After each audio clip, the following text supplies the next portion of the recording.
Hello बच्चों, उम्मीद करता हूँ आप सब बहुत ज़्यादा अच्छे होंगे। पढ़ाई बहुत अच्छी चल रही होगी आपकी। तो चलिए, आज से मैंने सोचा है कि हम लोग एनसीईआरटी के कीवर्ड्स की क्लास को कंटिन्यू करेंगे। तो सबसे पहले जो मैंने सोचा है कि हम लोग डिस्कस करेंगे चैप्टर नंबर फर्स्ट, हिस्ट्री के कीवर्ड्स को। ठीक है, चैप्टर का नाम क्या हमारा, the rise of nationalism in Europe. तो इसमें जितने भी कीवर्ड्स हैं इसको हम लोग पहले क्या करते हैं, डिस्कस करते हैं, इनकी मीनिंग को डिस्कस करते हैं और इनको अच्छे से समझते हैं। एंड देन फिर आगे हम लोग नेक्स्ट पार्ट में इसके कॉन्सेप्ट की ओर जाएंगे, जो कि बहुत ज़्यादा इंपॉर्टेंट होगा बोर्ड्स के हिसाब से। तो हमारे सामने पहला वर्ड आ रहा है एब्सोल्यूटिज्म।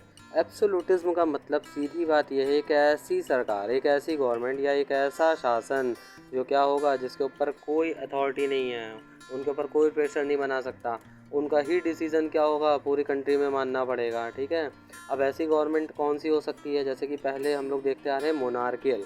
ज़्यादातर मोनार्कियल फॉर्म ऑफ गवर्नमेंट को हम लोग कहते हैं। मोनार्कियल मतलब राजाशाही, जहाँ पे राजा जी होते हैं। ठीक है, इसमें क्या होता है, सेंट्रलाइज्ड होता है, इन्हीं के डिसीजन क्या होते हैं, फॉलो किए जाते हैं पूरे के पूरे देश में। इनके पास मिलिट्री होती है। और यहाँ तक क्या हो रहा है, आपकी एनसीईआरटी कह रही है कि इसमें जो है लोगों को रिप्रेस भी किया जाता है। क्या किया जाता है, इसमें लोगों को रिप्रेस किया जाता है, उन पर दबाव बनाया जाता है, दमनकारी सरकारें होती हैं। ठीक है, इन्हीं को हम लोग क्या कहते हैं, एब्सोल्यूटिज्म कहते हैं। तो अभी हमने एब्सोल्यूटिज्म पढ़ा। अब देखिए, कुछ राजाशाही या कुछ मोनार्कियल फॉर्म दमनकारी भी होते हैं, तो कुछ बहुत अच्छे भी होते हैं। ठीक है, तो चलिए अब हम दूसरा वर्ड देखते हैं, जिसका नाम है यूटोपिया। तो यूटोपिया वर्ड जो है वो क्या है, एक ऐसा समाज, इतना ज़्यादा अच्छा समाज, इतना सभ्य समाज, इतना आदर्शवान समाज, इतना ज़्यादा आइडियलिस्टिक सोसाइटी हम एक तरीके से कह सकते हैं, जो कि एग्जिस्ट ही नहीं करती है। एक तरीके से इमेजिनरी दुनिया समझ लो उसको। तो इसी को बोलते हैं यूटोपिया।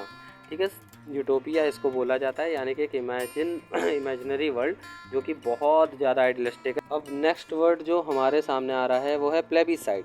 प्लेबिसाइड को हिंदी में बोलते हैं जनमत संग्रह।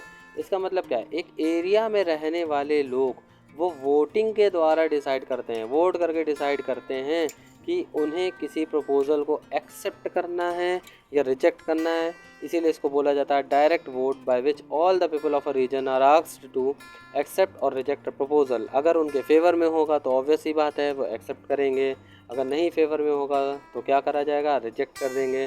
तो इसी को हम लोग बोलते हैं प्लेबिसाइड। एंड इसके बाद हमारा वर्ड आ रहा है सफ्रेज।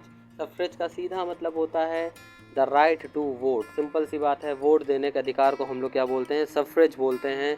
ठीक है, अब इसके बाद हम लोग देखेंगे कंजर्वेटिज्म वर्ड को देखेंगे। कंजर्वेटिज्म का मतलब क्या है भाई, इसका मतलब ये होता है एक पॉलिटिकल फिलॉसफी है ये, जो किसके ऊपर ज़्यादा बिलीव करती है, जैसे कि पुरानी प्रथाएं, पुरानी मान्यताएं, जो कि पहले कभी होता आ रहा था। पहले जैसे इंस्टीट्यूशंस होते थे, ठीक है, मोनार्कियल फॉर्म ऑफ गवर्नमेंट होती थी, उन्हीं सब चीज़ों के ऊपर बिलीव जो करते हैं।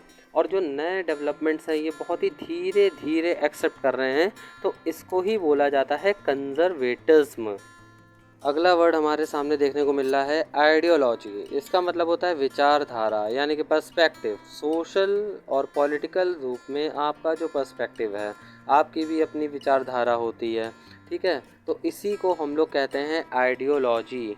ठीक, इसके बाद हमारे सामने जो वर्ड आ रहा है वो वर्ड है हमारा एथनिक। अब एथनिक को ज़्यादातर हम लोग रिलेट करते हैं कल्चर से, कल्चरल एक्टिविटी से ज़्यादा रिलेट करते हैं, इसको हम लोग बोलते हैं एथनिक।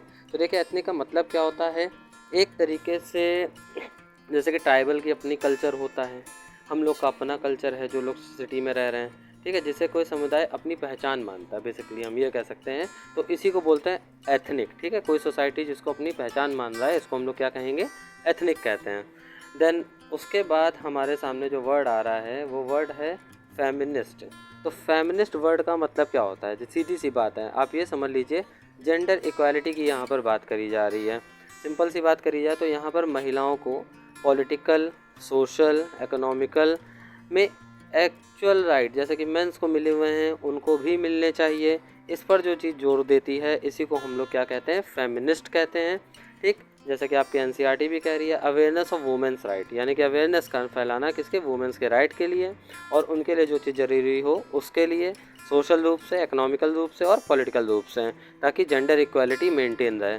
ठीक है, तो ये हम लोग ने पढ़ा फेमिनिस्ट तक का। अब हमारे सामने आ रहा है लास्ट कीवर्ड इस चैप्टर का, जिसको हम लोग क्या कह रहे हैं, एलिगरी कह रहे हैं। अब एलिगरी का मतलब क्या होता है, जब हम किसी चीज़ को, जैसे क्या हो गया हमारा फ्रीडम हो गया, ठीक, इसको हम लोग पर्सनीफाइड कर दें या किसी देश को भी हम पर्सनीफाइड कर दें, तो इसी को हम लोग क्या बोलते हैं, एलिगरी कहते हैं।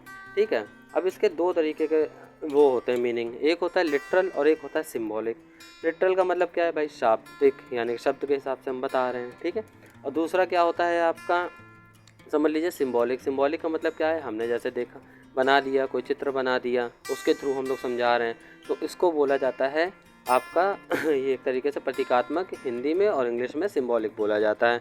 आई होप कि आपको ये कीवर्ड्स समझ में आए होंगे, और इसके बाद अब जो हम आगे डिस्कस करेंगे वो होगा आपका, आगे के लिए जो इम्पोर्टेंट टर्म्स हैं इस चैप्टर के, उसको डिस्कस करेंगे। तो उम्मीद करते हैं आपको ये वीडियो अच्छी लगी होगी। Thank you.